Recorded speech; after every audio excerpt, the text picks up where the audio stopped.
Well, everyone, thank you so much for joining New Mexico Child First Network in our first training on our series focusing on raising and supporting Black youth and children in foster care and beyond.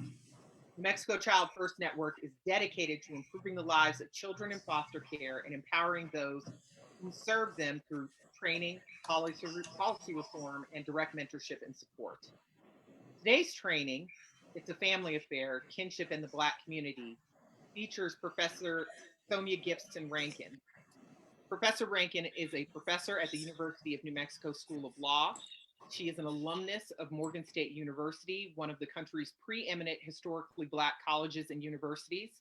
She received her Juris Doctorate degree from the Illinois College of Law. And before her current position at UNM Law, she was the Associate Dean for Curriculum and Program Development in University College and a senior lecturer in Africana Studies at the University of New Mexico. She's also a frequent contributor to BBC World News, as I have found out.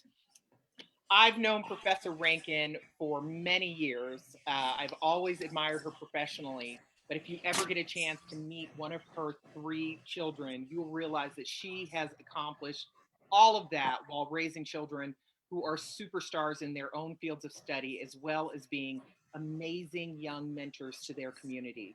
So thank you, Professor Rankin, for being with us today. Thank you so much for having me. I'm honored to be here with all of you. As I was kind of pre-saying, we'll do a little law, we'll do a little history. I've only got a couple of inappropriate jokes. I think we're going to have a good time, but I'm super excited to be with you. Please give me just a second to get my tech up and ready. And so, yeah, as I was saying, I'm Sonia Gipson Rankin, and I wanted to fix my sound, but I'll get it. We're here to talk about this concept of It's a Family Affair, the role of Black kinship circles in the Black community. And I thank Erica so much for that introduction. I thank Marilyn and all the people at the New Mexico Children's Network for thinking of me and thinking of this particular need as we start Black History Month. We're in day 5, so we're moving right along here. I wanted to start, of course, with a tribute, and I would like to give this presentation in tribute to my 4 parents. On the left is an image of my maternal grandparents, Grace and Stanley Small, and their children. My grandmother became a foster mother at the age of 65, and she continued to be a foster parent until her health declined at the age of 85. She loved her foster children, and she cared for them, and she worked every rule to be able to take them around the country with her. She also adopted a family member, my aunt, and I give this in tribute to my grandparents on my mother's side. I also give this presentation in tribute to my paternal grandmother, Odell Gibson. When I was just that little bitty nosed little child, that's a picture of us in Louisiana. When my parents were in graduate school, they sent me down south to go stay with my paternal grandmother while they completed graduate studies at Purdue University. And so I know kinship care firsthand because of the love and dedication I've seen from these individuals in my life. But this presentation not just is in tribute to my 4 parents, but it is dedicated to my Pinecrest family, to my parents, Reverend David Gibson, Reverend Sheila Gibson, and to the kinship care circle that they created in our home as I was raised with 2 of my cousins on my mother's side and 1 cousin on my father's side. These people are the reason I am who I am today, and the reason why I got into this scholarship are because of these people and their places. Now, how do we get to this title, It's a Family Affair? Anyone? Okay, I'll see it in the chats. Well, you should know, of course, that this is a song from Sly and the Family Stone. And Sly is absolutely a genius. And if you didn't know that, welcome to Black History Month. We're going to have all kinds of fun programming this year. But Sly and the Family Stone created this, Sly created the song in 1971 called It's a Family Affair. And I encourage you to listen to it. But I thought it especially apropos today as we talk, because he purposely created an interracial musical group. And this is an image of Sly and the family. So what we're going to do today is talk about some definitions, give some historical context, discuss the role of kinship circles, and then talk about some tips. I'm already pre-apologizing. I'm a Jersey girl. I talk really fast, but I'm so glad this video will be available on Facebook Live. You can go back and pick up on some of these ideas, and I welcome some of your comments as we go forward. So, what is the function of the family? And just so you know, we'll chat for probably about 20, 25 minutes, and then we'll go into some Q&A, just so I can chat with you about some of the great experiences you've had and some ideas that you're thinking about with the children that you love and care for. So we start with this. What is the function of the family? What is the role that the family plays? And I always think about this because of how often we can assume that it's just a particular set of things. But I like to start with Abraham Maslow's hierarchy of needs. You probably have all seen this in lots of different places. And what Maslow talks about is that we start with these physiological needs: air, water, food, shelter, sleep, clothing, and reproduction. These are just basic or considered basic needs. And the next level would be your safety needs: personal security, employment, resources, your health, and property. And moving up to the orders of needs, then we then turn to love and belonging, esteem, and then at the top of it, self-actualization, a desire to become the most that one can be. And so to get to these hierarchy of needs, we of course discover that much of this happens in the family.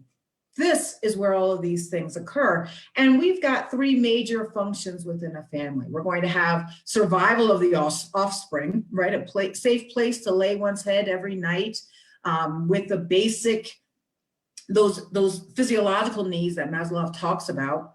We then look at the economic function of the family, ensuring that one is being educated, being taught how to get up on time and get to a workplace, and how to file one's taxes, and how to even start a business. This is another part of the family, which are to teach basic economic skills so that one can be economically productive in their individual adulthood. But the third major function of a family, I argue, is the cultural training, that families teach children the basic values in their culture.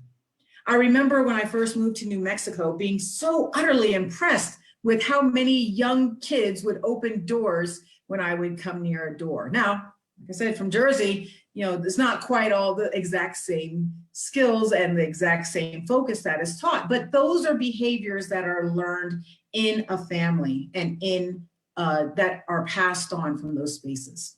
So I just want to give you a couple of definitions about what we'll be talking about. The first big definition is race socialization. And Chase Lassane Brown wrote in her work that these are specific verbal and nonverbal modeling of behavior. For example, modeling of behavior and exposure to different contexts and objects, messages transmitted to younger generations for the development of values, attitudes, behaviors, and beliefs regarding the meaning and significance of race and racial stratification, intergroup and intragroup interactions, and personal and group identity. So what is ethnic identity? What is this identity, and in particular ethnic identity? Schwartz wrote in her piece that ethnic identity is this two-part connection: ethnic search and affirmation, belonging, commitment. And this ethnic search attaches to the process through which individuals explore, learn about, and become involved in their ethnic group. And it consists of a commitment and a sense of belonging to an ethnic group, together with pride and positive feelings about the group. Dr. Whitney wrote in his dissertation in 2016, I thought, a really nice sum up of what scholars like Bordeaux, who's a scholar on capital, kind of articulate as three major types of capital that one is provided. Remember, we were talking about those functions of the family, and that second one was focused on economic functions, but I'd encourage us to take it even one step further as we think about the capital that is given to young children. There are three different types of capital. One, which is financial capital. We talk about this a lot, right? power, money, wealth, assets, this really tangible or intangible, if you got enough Bitcoin, kind of sense of financial capital that is transmitted. Another type is social capital. Now, social capital are those networks. Sometimes you might even hear the phrase of hookups that can happen, right? These groups of interconnected people and the reciprocity that these networks provide for support and upward mobility.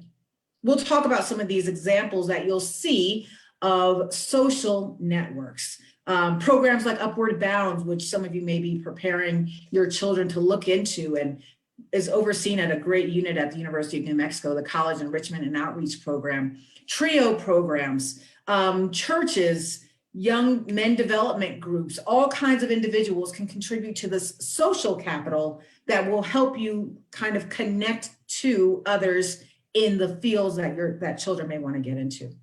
But this third category is one that I've been fascinated with probably the last 8 or 9 years, which is cultural capital. Now, this refers distinctly to what we call non-financial assets that promote mobility beyond financial means. This would encompass education, it would encompass cultural excursions, taste, style, values, attitudes, all kinds of different things, learning instruments. These are all different types of capital, cultural capital, that are actually with currency in the marketplace and how one is taught to use them and navigate through them. So this is the part that I think starts to get a little tough to think about, which is to appreciate that when we think about these different types of capital, that cultural capital can sometimes be seen as, well, that's not really as critical because they need to know the dominant culture's culture in order to fit and use that capital in the right space. But what we know is that children operate quite differently, and we can't forget those hierarchy of needs, and that the very top of it, though it is hardest to get to and dedicate the time to, is going to be that understanding of self-actualization. And for each one of us, for every racial category in the United States, and we will consider it to be these kind of 5 major racial categories, so one is an ethnicity of Black, white, Asian American, Native American, and Hispanic, Latino, though that falls as a ethnic subdivision as opposed to a racial subdivision. But what we understand is that for each one of us, we have a racialized ideology about each one of those 5 major groups. And every time we come across a person in that category, subconsciously, we are asking this question to ourselves: who are these people and how should they be treated? Now, this ends up being a big issue because when you reflect on the legal history of Black Americans in the United States, you can see codified into law over and over again through the United States Constitution, through the Virginia slave codes, through early legal cases. This is 100 years before we even get to the Constitution. It had already been designated that Black Americans were to be considered ugly, unchristian, and uncivilized. And even more extensively, if you were a Black woman, you were considered to be an unwoman, not be falling into the category of being a woman. Why does this become a big deal? Because this has bubbled into our modern context of understanding that the image of the Black man, the Black woman, the Black child has received a broad brushstroke of other by what are considered so-called American cultural standards. A population that is marked as disorganized, deprived, dumb, disadvantaged, dangerous, deviant, depraved, and disturbed. This gets to be a huge problem because it's actually not true. It's demonstrably not true. It is evidentially not true, these kind of broad stereotypes. And we have to come back to this understanding that we're going to look at our racialized ideologies and have to take the time to understand, where did I get this mentality or this idea from? The National Association of Black Social Workers in 1972 really wanted to delve into this context of this push in the late 60s, early 70s to remove Black children from Black households. Now, this is a tough time, and the National Association of Black Social Workers really wanted it to be articulated that Black children needed to receive a total sense of themselves and develop a sound projection of their future. This was followed up and really has been worked through with the Multi-Ethnic Placement Act of 1994 that I know many of you are familiar with, that will provide federal funding. It's a federal funding statute to encourage transracial adoptions. It will prohibit states and private agencies from delaying or denying an adoptive placement solely on the basis of race. And it will be followed up by an amendment just recently in 2018 that would prohibit private and public child placement agencies from denying any person the opportunity to become an adoptive or foster parent, or denying placement on the basis of race, color, or national origin. This would be considered a violation of Title VI of the Civil Rights Act of 1964.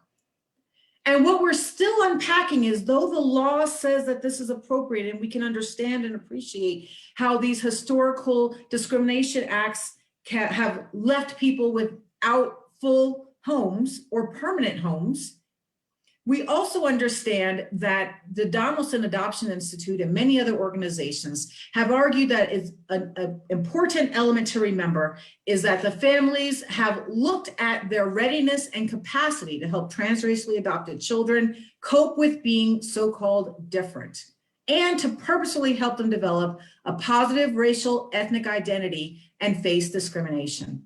So what does this fall into? Well, we see this play itself out in other contexts. You may likely have heard about the Indian Child Welfare Act of 1978, which was purposefully became a federal statute to protect the best interests of Indian children and to promote the stability and security of Indian tribes and families by establishing minimum standards for the removal of Indian children. By 1978, we had 100+ years of documented evidence of American Indian children being taken from their families and stripped of their cultural heritage. We've seen a more modern context of this, which is the rise of organizations of transracially adopted Asian Americans who have said that they long for a closer connection into their birth families and their cultural heritage. There's a reason that you'll see so many people with transracial adoptions of Asian children celebrating things like Chinese New Year's and other kind of activities, because of a really purposeful study into exploring the need for a person's cultural heritage wherever they may be.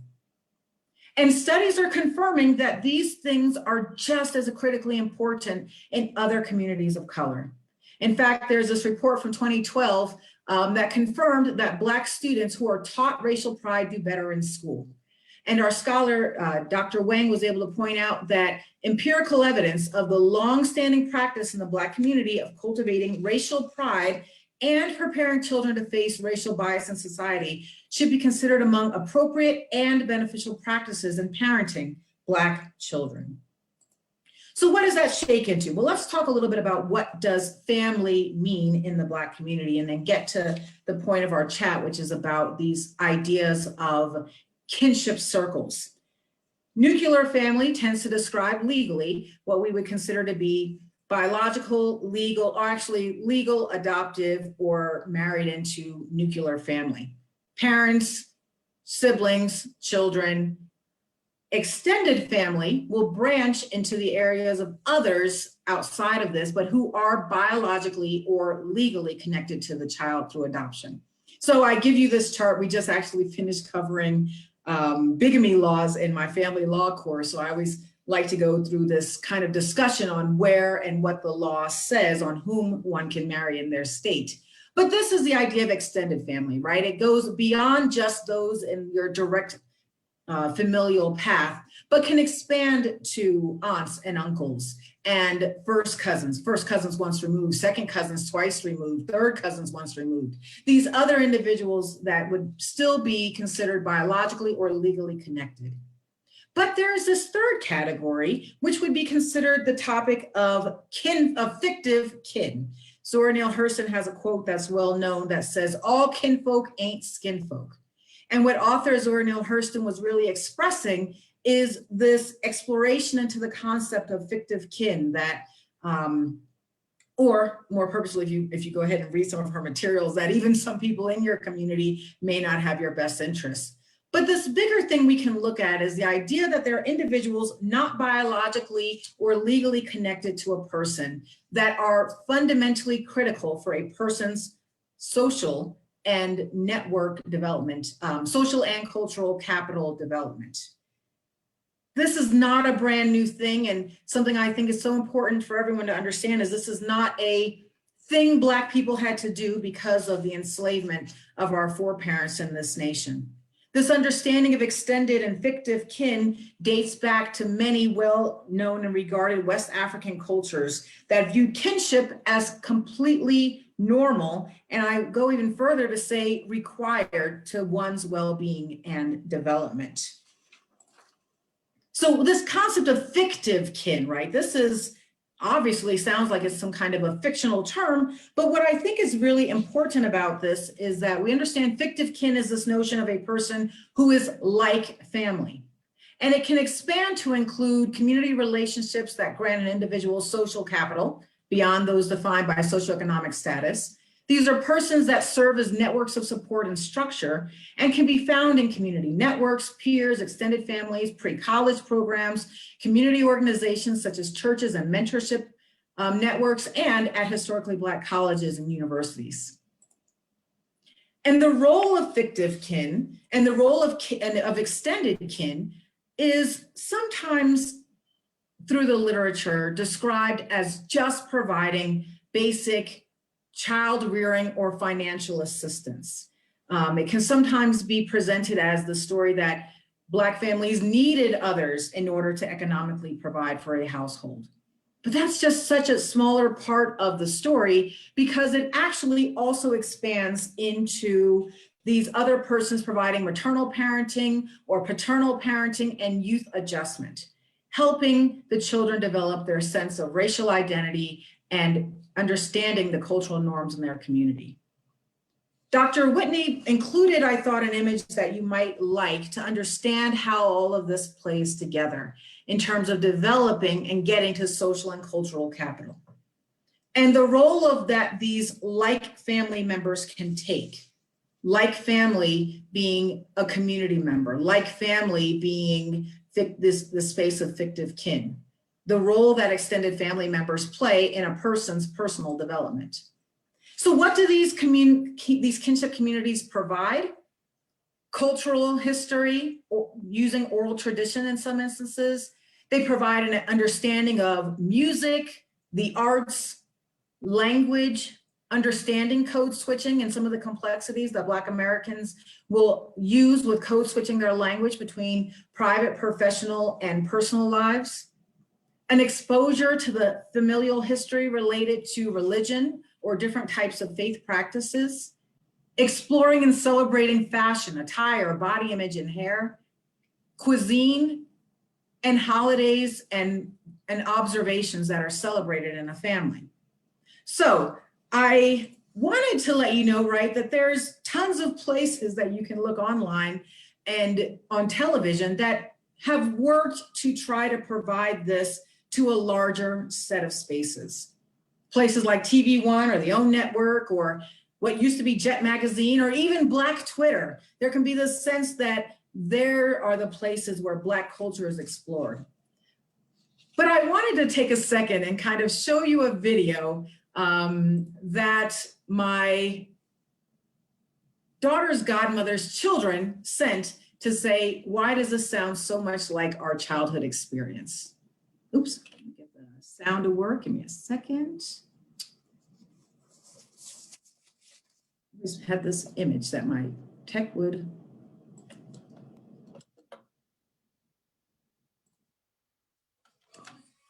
Hold on, I had placed it a little bit too low, so I want to make sure you guys can see it because I love this video and I watch it at least twice a week. Hold on.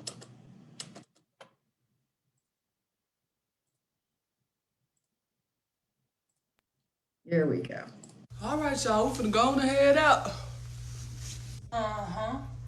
Yeah, that's her oldest. I think so. I'm still working on the yard out here. It looks good. Y'all go get in the car. Yeah, girl. Yeah, you know, she don't work out there no more. She work out there with You know his name, the tall one that you know, I don't even hang around there no more. I said I let all that go. Let that window up. Yeah. Next time I go out there where I grab you some. What kind? That's the kind I use. But yeah, just let me know. We'll come. Mm-hmm. Yeah, the kids like to go out that way. Just let me know. All right, girl. Now, I absolutely love this video because my best friend's children said, "Oh my goodness, this happens every time we go to Miss Sonia's house." And my children responded, "Oh no, this happens every time we go to Auntie Tasha's house. This is exactly what occurs." My children are well aware that when I say, "Get up, it's time to leave," they've got about an hour to an hour and a half before we will actually leave the property. Now, why is that so very funny? What we've discovered is that this is a cultural norm in a lot of communities, that one spends time doing undocumentable things.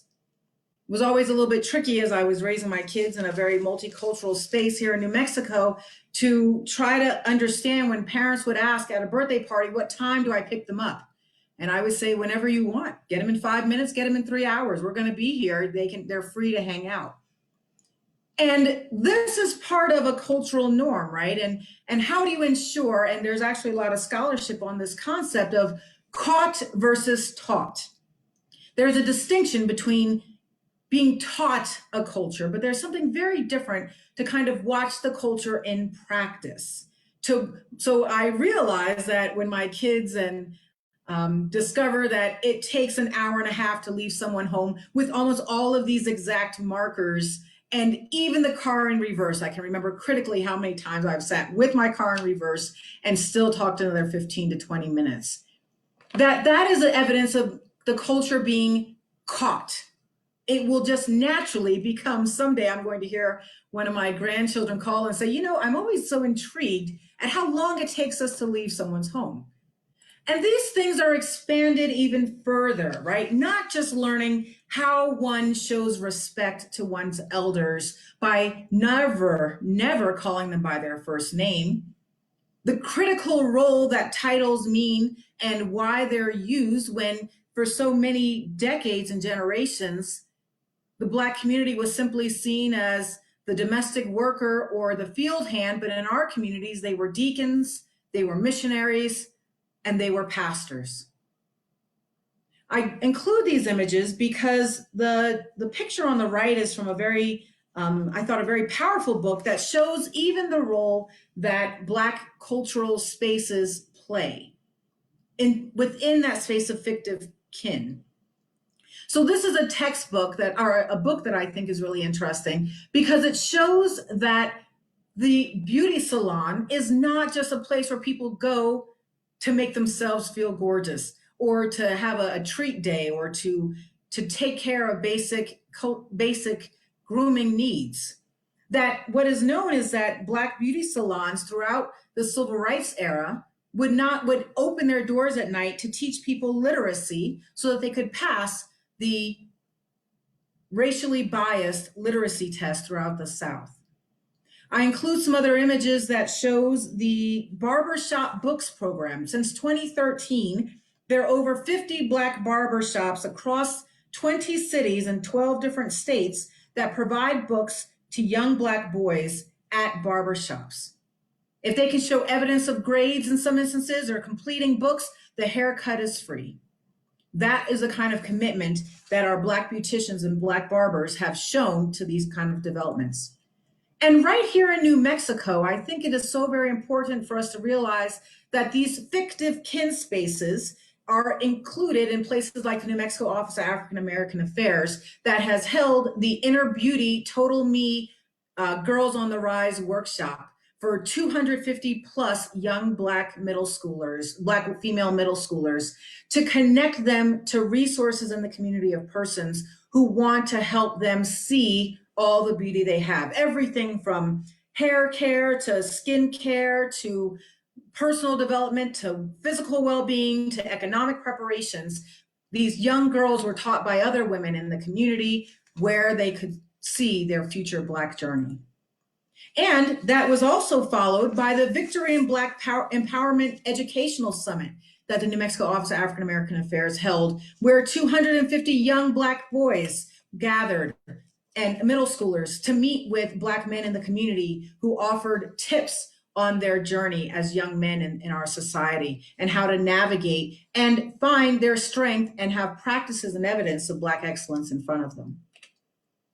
But there are other organizations in our own city of Albuquerque, places like the National Society of Black Engineers or the Salute to Youth Gala hosted by the Alpha Kappa Alpha Sorority Incorporated, or the powerful movement of educated sisters that is run from the University of New Mexico, or of young Black college students who are talking to high school and younger Black ladies in the community about their journey. Places like the Rites of Passage organization at Fellowship Missionary Baptist Church that is dedicated to helping young men find and get mentorship in the community.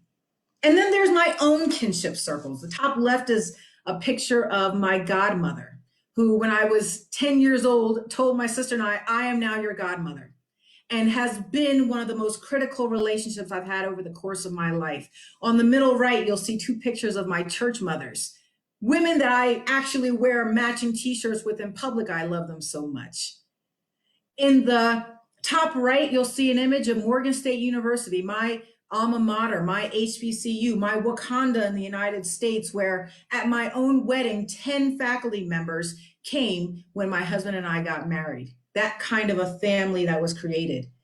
The Black Law Student Association, that were people that helped me with my children while I was in law school. And I include an image of a woman who's been so very critical in my children's kinship development, Deborah Johns, who runs the Saturday Science and Math Academy, who not only sees all of the children in our community, but in particular, helped my young Black children find their space. The kind of person who comes when my daughter gets an academic award at college, or in her high school, or who knew that one of my daughters was an artist and would find a better fit in NSBE to be able to do some artistic designs, or who called up my young son and said, I need you to give a memorized speech in 2 weeks and be ready and be at your best. And he met every marker, who saw all of their potential and is part of my kinship circle. I include for you not just my own part of Wakanda at Morgan State, but all of the 107 HBCUs in our nation that are serving as kinship care circles. So what are some tips? What are some things you can work on? What are some things you can think about? What is the next step of what you can implement? Well, if any of these ideas feel really new to you, really uncomfortable, if you find yourself saying, but I don't have these racialized ideas, that's already a fallacy that's hard for me to start from, I'd actually encourage you to visit the Jim Crow Museum of Racist Memorabilia at Ferris State University. This is one of the most well thought through understandings of the root of implicit bias in the United States as it relates not just to Black Americans, but to many others who have been labeled other in the United States. Take some time to go through their walkthrough museum that they've created that I think is so very great. And they'll give you some understandings of where these racialized ideologies started from. But it's Black History Month. We're not here to talk about the things that have been done. We're here to talk about the things that are.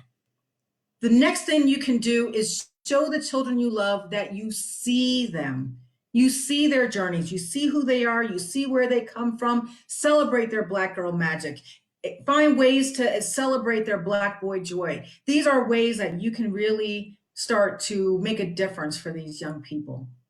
And start to really expand some of the stories that they get to see of themselves. Explore books and movies and websites that will enrich the Black children in your life. I'm just so amazed, and by the time I was raising my children, to see how differently libraries stock their shelves of stories and books to read. I can remember my mom sitting with us on summer days reading Roll of Thunder, Hear My Cry. These are important things, and my children have their own set of memories of books I read to them. I encourage you, there's so many films that have been created that celebrate the Black story. And I thought this was a really interesting book that many of you may find start to be critical, which is about learning resources for Black children. There's actually a lot of material available to supplement what our children are receiving in their public schooling or in other types of schooling that have had a history of not sharing who Black people are and the commitment and history of excellence. Another idea I was thinking of that might be something important to do is take the time to celebrate the other people who will pour into your children. I encourage you to ask your children in your care to share stories of lessons learned from their own kinship circles. As you know, your foster children, your adopted children come with a journey before them. And while there have been a lot of hard parts to it, there are elements and spaces of joy. And I encourage you to help the children reflect on and remember kinship circles that have made a difference for them. I find this part to be interesting because I can't even draw a straight line. I don't have it in me at all. One of my daughters is an amazing artist. She's got a TikTok that almost like 500,000 people have looked at. I'm just absolutely amazed at this child who has such artistic abilities. And it didn't come from nowhere. My mother-in-law is an actually celebrated artist, and I love to watch my mother-in-law talk to my daughter about art and elements and different types of inks and brushes and all of these kind of places and a set of skills that I don't have. I also love that on my own side of the family, I have a cousin who takes the time to sit with my daughter and share her own art doing journey, and how our grandfather, my daughter's great grandfather, taught my cousin how to draw, and how our uncle taught her how to draw. And so my daughter's all of a sudden not just seeing that in her nuclear family, she's the only one who's got this artistic eye, but she understands that she comes from a much bigger picture of this skill that she has. Something I'm going to ask you to do is to really purposefully seek out Black community kinship circles for your child. Be purposeful about it. The first spot that you'll be able to look to are actual familial kinship circles, extended family that the children already have relationships with, or they need to know family stories related to. And I know there are parameters that can feel like this is hindering that development, but I encourage you to work with your caseworkers, work with your children, work with their families that they come from to find ways to celebrate and to make purposeful connections for that child with their biological or legal kin. The next group I'm going to ask you to also seek out for your child are fictive kin that they already know. The person down the street who used to, where they would go for afternoons on Christmas Day, the person at their school, the teacher that they used to connect with that really took extra time with them. Go and ask your children what other fictive kin, not biological or legal, that the child already knows and has a relationship with that can provide some types of social or cultural capital for your children. Or if they don't have those connections, well, now is the time to seek them out. I know you've already got growing networks of Black people in your personal networks. Look to see which of those individuals would be a good external mentor for your child. The next group to look to will be religious communities. Practices of faith are one of the most important backgrounds within the Black community, and finding places of worship where the children will see others like themselves, where they will hear songs and hear stories from the pulpit or from the head of the congregation that will celebrate who they are and where they come from. Look for mentoring opportunities for the children. And this is going to be a big one because the same as I had no kind of skill sets within art, I also don't know very much about biology, not in my spectrum. Give me code any day. I'll have lots of fun thinking about code. But what I found is that I had a lot of great coworkers that have been able to provide mentorship for my daughter in her interest in biology and pairing it with mathematics. Other Black women in the city of Albuquerque that were able to delve in and really find and become a resource for her. I encourage you also to think about Black STEM or Black arts-centered activities in our city. Places like the National Society of Black Engineers junior chapters. We actually have 2 in the city of Albuquerque. Places like the Roots Academy that offer artistic exploration for children in the summers so that they can find other ways to express themselves. there's a ton of resources. I talked about lots of things, but I'm much more interested in kind of chatting with you and hearing some more insight. So I thank you for your time. I did pretty okay with time, Eric. I'm pretty pleased here. So let's chat a little bit. Let's talk. And I'm excited to hear more of your thoughts and what you're thinking about. Well, Sonia, I'm happy to kick it off because one question that I had, particularly because you went to an HBCU, is about the importance of that. I went to a all-girls college preparatory high school, and HBCUs were not part of the conversation at all. And in fact, I think at one point, strongly discouraged, even though, you know, I grew up in Louisiana. We have Grambling, we have Southern, we have Xavier.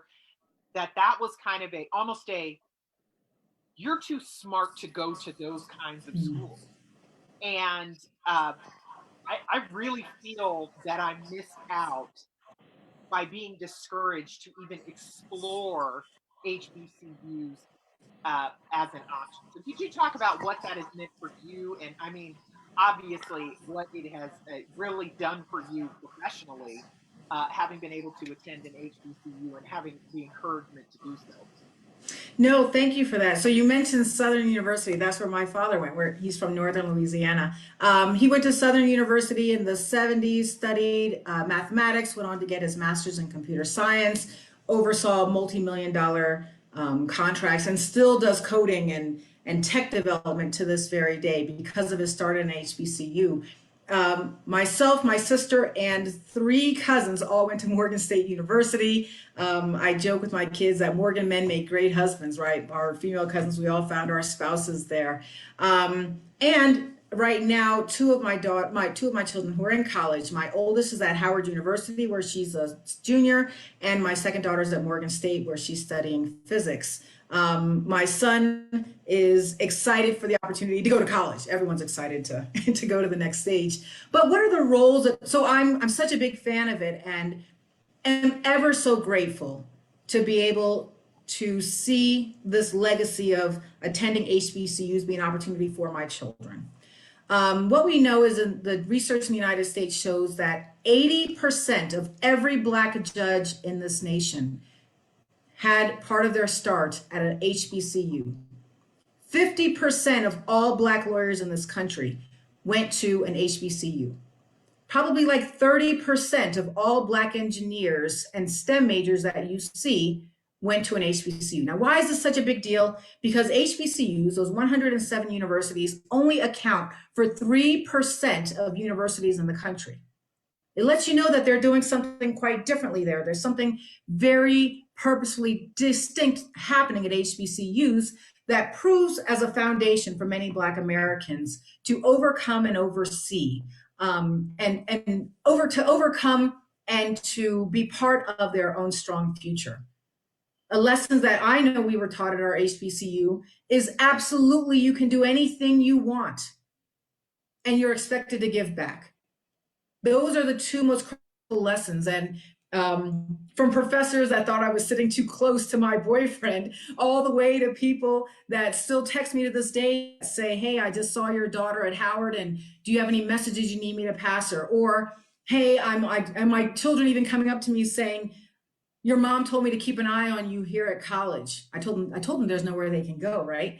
That's the kind of community that we have. That's the kind of encouragement. I listened to, Eric, you shouldn't have got me talking about this, but my daughter was studying chemistry this last semester, not her favorite subject. And, you know, we're all in virtual learning. And I watched her on her computer for 2.5 hours.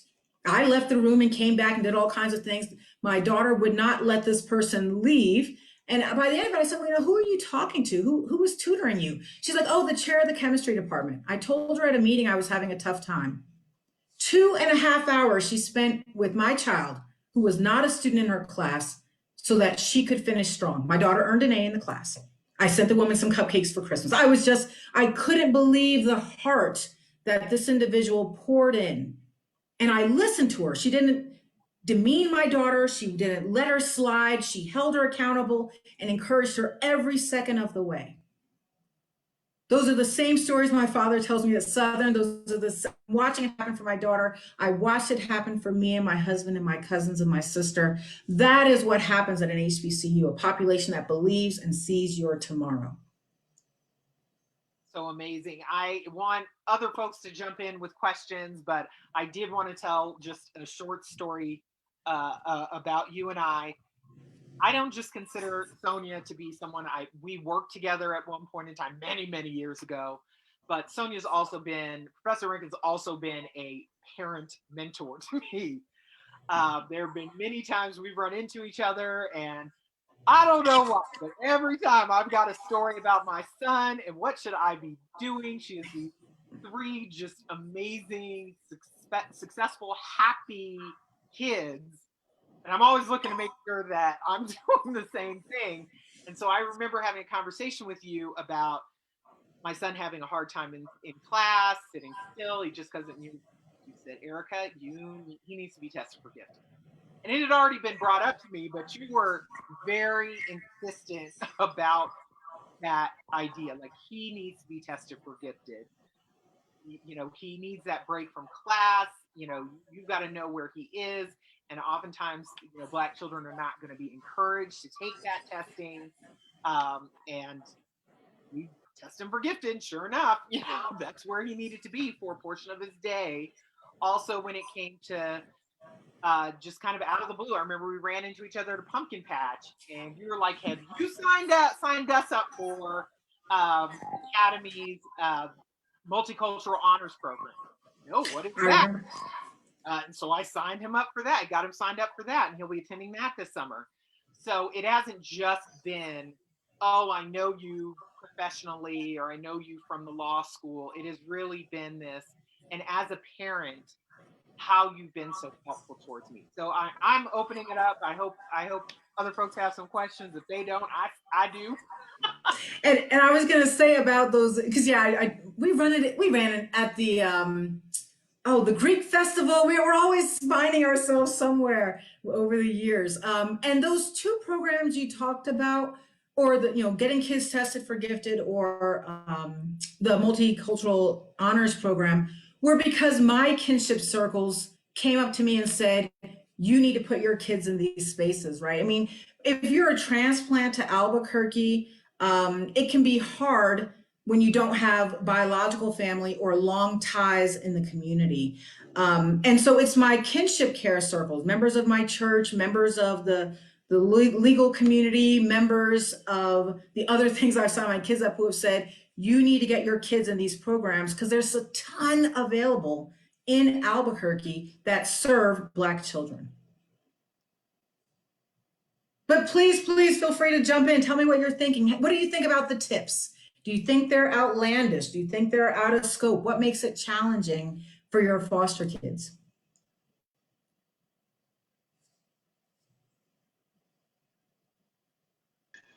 I'm trying to figure out how to do this with my headphones on and everything else. Because I'm Kim Thurman. I'm a foster parent to a 16-month-old baby, and I have a million other kids. But one of the things I wanted to ask is, will your slides that you used, so I can dissect those and really absorb the things you shared, because I think that you had so much good information in a very short amount of time, and my mind is spinning. So I really appreciate you taking this time.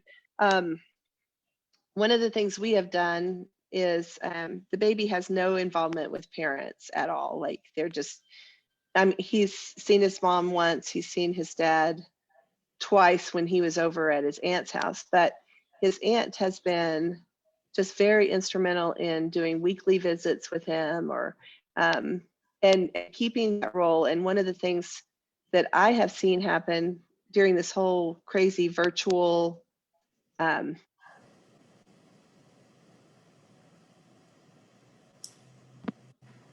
on.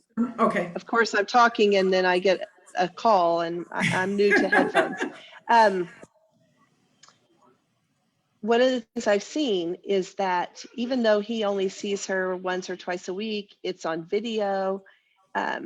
When he was watching TV, he saw someone that had braids like her, and he went up and he's like, "Auntie, Auntie," and so I just want to say, for me as a white person, it has really helped me to have that connection. And I see, even through him being an infant, he has grown up seeing her. And so we hope and pray that she will continue those connections, because I mean, I don't know how long he'll be with me, maybe forever, maybe another month, you know, it's foster care. But I really appreciate that. When they're tiny little people and we're not in the pandemic, how do we work on fostering those connections? I mean, I have friends, and you've said church. Do I need to seek out daycare that is, you know, just what are your ideas for little bitty kids to foster these connections, I guess, is my question. No, I think you're doing an excellent job, and I thank you for forming and providing a space for the aunt to be able to connect. How great that you get the 16-month-old to sit by a screen. Oh, So, well, right now he carries the screen around and he like shows her around the house, and he, you oh, know, he's so he's smart. funny. So yeah. That's very cool. I mean, but think about it, right? Look at how early the connections are already starting, right? So this this is, I think you're doing excellent work. You know, Okay. it's very funny you mentioned about daycare. So when I was in law school, I was once again far away from family. We did not, my husband and I did not have any biological family near us. And I picked up my daughter one day from daycare, and they had done her hair. And it was beautiful. It had braids. It looked like someone had taken the time that I had not, obviously not shown. But that little effort and that sign that they could see my child and showed her the care that we show through hair. The way we show we care is through how we take care of our hair. And I believe you guys have a talk coming up later on this month on hair care and how to Yeah. show love through hair care. So I think looking for daycares is fantastic, surrounding with books, and post-pandemic little ones will be finding spaces for little ones to be. Another reason I love Miss Deborah Johns is she believes that 3-year-olds should be exposed to STEM. And so, as opposed to waiting till they could actually read or really do Okay. calculations, she started a program so that 3-year-olds could already be around older kids. And so it was very funny over the years of watching my kids once be the little ones, now turn into the ones who would lead through other kids through the NSBE Pledge, or to be the ones running workshops. Being in those spaces where they see a slightly older version of themselves, I think is a great place to look. Awesome. Thanks. I really appreciate you taking the time to talk to us. This has been so instrumental in our journey with him. He's precious. He's the cutest baby ever. So It's a smart I say 60 that months. about That's big. we've had him since he was 3 days old. So he's a joy. Well, thank you. Thank you. Good morning, ladies. I was a little late. I couldn't get my iPad to work, and I'm learning a lot of stuff from you ladies. I'm a foster parent. I don't have any Black children in my care right now. I did have some before, and some of the stories that you're saying, you're talking about the support and stuff, we went through that. And you mentioned about the hair. And one of the girls I had, I learned to do her hair, and she was so amazed. We had so much fun doing it. And it's really, I learned a lot for to be a mentor. I'm learning a lot of stuff from you ladies that are, you know, where to get the help. And I'm ready for when I get some Black children in my home.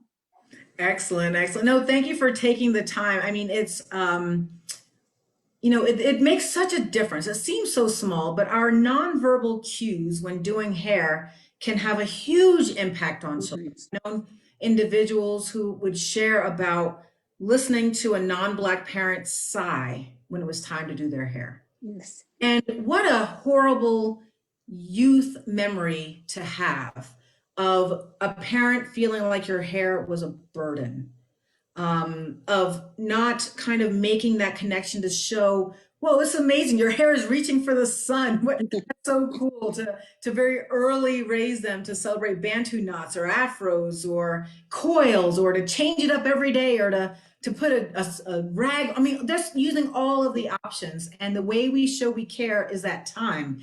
And, you know, my children were forced to watch a lot of TV that I liked.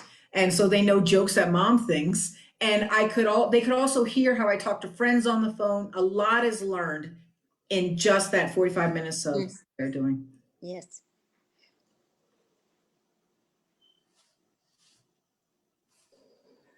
Okay. Hello, is it Dr. Rankin? Yes, yes. Nice to meet you. Nice to meet you. What part of Jersey are you from? Jersey. I'm from Somerset near New Brunswick. Exit 9. Exit 9. Okay, I'm from Passaic, New Jersey. Oh my goodness, right up the street. Yeah, I went to Passaic High School. So nice to meet you. Thank you for the presentation. No, thank you for coming. Thank you. Glad to be here. I did want to pop in and say that another place you can seek out some mentorship are athletic organizations.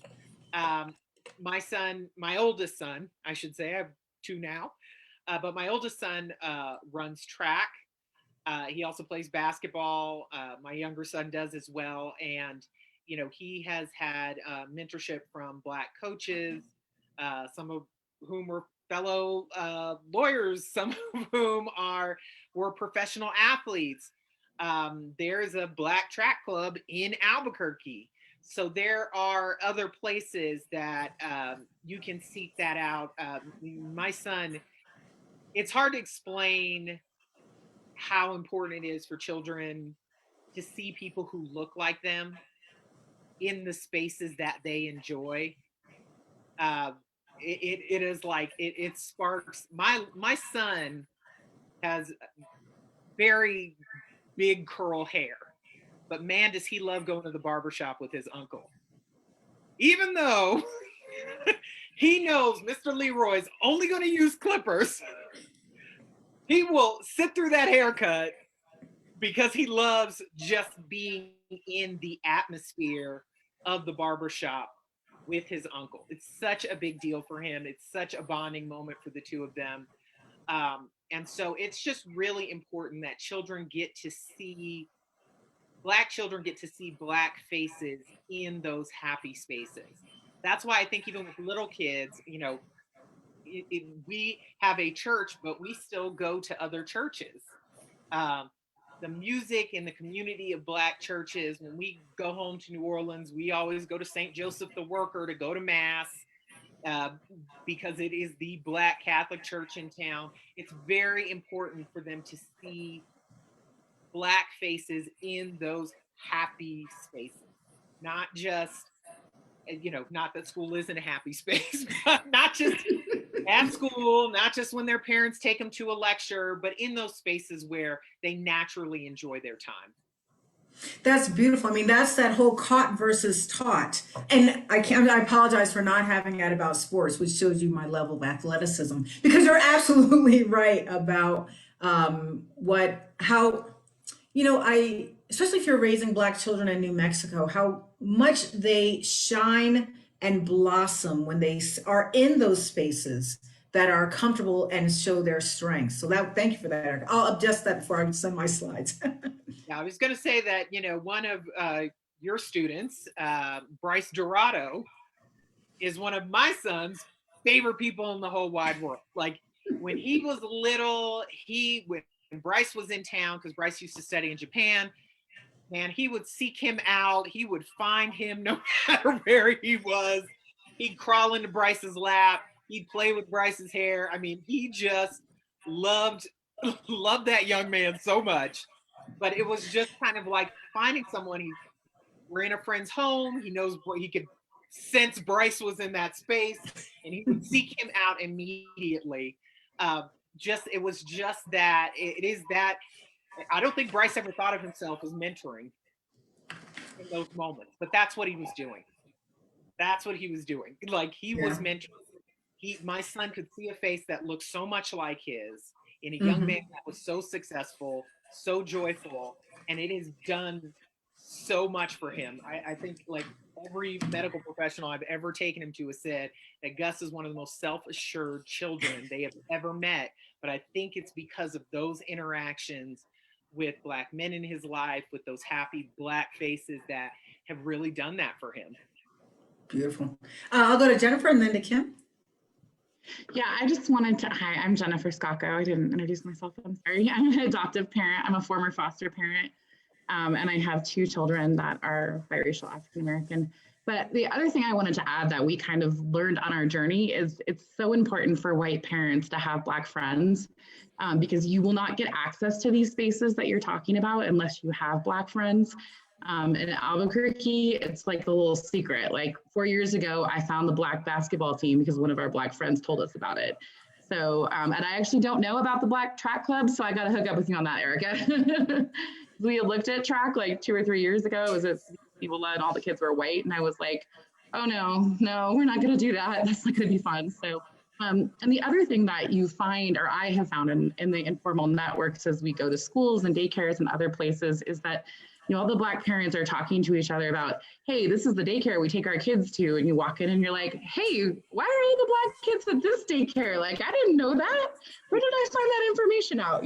So all those informal networks are really, really important to finding those spaces for your kids that are, meaningful in the ways that Dr. Rankin talked about. So. No, that's absolutely beautiful. And I'd encourage all of you who are like, hey, I've got Black friends. All right, it's time to upgrade them. Move them up to fictive kin. Declare who will be godparent, who will be new auntie. Don't let them call them by their first name. They are to be given honorifics as is appropriate. But I think that's a great forever additional person added to their life, is not just mom or dad's friend, but my new auntie, uncle that I can have in my own personal network as I get older. Thank you, Dr. Rankin. Oh, thank you. Thank you. Kim, did you want to say something? I just want to say thank you again, Erica and Jen, too, to all these suggestions. It just helps me so much and gives me some good direction to go in to help him be happy with who he is and to understand how absolutely beautiful he is inside and out. Thanks. No, I honestly, I thank all of you for this care you've shown. My grandmother lit up with understanding the responsibility she had to care for her foster children and to love them and to provide just a moment of respite in their journey. And so for each of you that are foster parents, I thank you for showing love to these children as you become part of their journey. And for those that are adoptive parents, I thank you for giving the children a sense of home. Now that we've gotten through those lower levels of Maslow's hierarchy, now we can start moving on up. And your commitment to be in this space and to commit to the programming that this wonderful organization has set up for the next month is going to make such a huge difference in the lives of your children. And so, Erica, did you want to share that? But I'm all done just to kind of give them a sneak peek. What's next? What's on the next episode of this great programming? But oh my! And I your think time, I appreciate you. I think our next episode is focusing actually on the Crown Act, which was recently passed in Albuquerque, but now is kind of on a statewide journey. And we hope that, it seems like it's sailing through right now, and that better doggone continue. It's so important, and that's going to be on Tuesday, February 9th at 10 a.m. We have an amazing panel lined up for that talk. So I hope all of you are able to join. Of course, you can find that information on the New Mexico Child First Facebook page and on the New Mexico Child First website, which is nmchildfirst.org. But I really strongly encourage everyone to step into that conversation. It is Black hair in the community is a very big deal. I have 4 daughters I'm raising right now, and man, they're just, I have trigger words when it comes to Black hair. Trigger words when somebody says something that implies in any way that my children's hair is anything but amazing, and it is amazing. What I can do, how we can style. I am a YouTube fiend when it comes to hairstyling, but it's also important to understand how hair gets discriminated against in the workplace, in educational spaces. And we're not talking about outrageous hair for the Black community. These are normal, comfortable hairstyles that have been a part of our community forever. Learning about the terms like protective styling, learning that a young man who's wearing dreads, it's not just a hairstyle, it's part of his culture, it's part of his lifestyle, and asking him to cut his hair or to wear it differently. Like some of the things that I've seen in the past 10 years have really been appalling with regard to Black children in their hair. And so I really strongly encourage you to be at that next seminar. Again, it is on Tuesday, February 9th at 10 a.m. We'll see you on Zoom. Professor Rankin, thank you so much again. I know we've run over time, but I always think of that as a good sign. I always think of it as a good sign. We run over time, it's because people are happy to be here. So thank you again. And for anyone who missed the beginning or wants to watch again, of course, this is recorded and will be posted on Facebook Live for a second viewing. I know I'm going to view it again, just like Kim said, it was going by fast and there's some stuff that I want to catch again. So you can find that recording on Facebook Live. Thank you all again. I'm going to go ahead and end the meeting, and y'all have a wonderful weekend.